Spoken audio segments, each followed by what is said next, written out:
जिंदगी के सफर में कोई भी रास्ता नहीं देता। ज़मीं वाकिफ नहीं बनती, फलक साया नहीं देता। खुशी और गम के मौसम सबके अपने अपने होते हैं। किसी को अपने हिस्से का कोई लम्हा नहीं देता। उदासी जिसके दिल में हो उसी की नींद उड़ती है। किसी को अपनी आंखों से कोई लम्हा नहीं देता।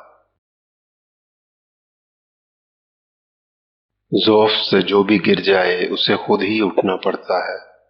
कोई भी उसकी खातिर सफर में वक्फा नहीं देता।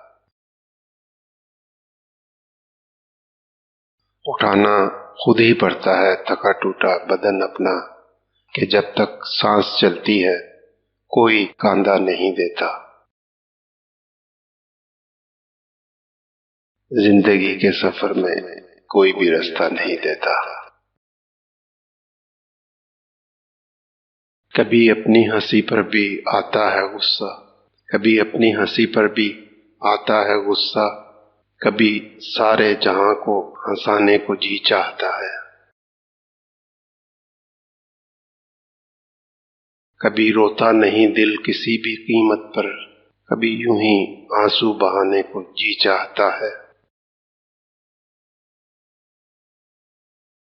कभी लगते हैं सभी अपने बेगाने से, कभी लगते हैं सभी अपने बेगाने से। कभी बेगानों को अपना बनाने को जी चाहता है। कभी कभी लगती है ये जिंदगी बड़ी ही सुहानी, कभी जिंदगी से उठ जाने को जी चाहता है। कभी यूं ही आंसू बहाने को जी चाहता है।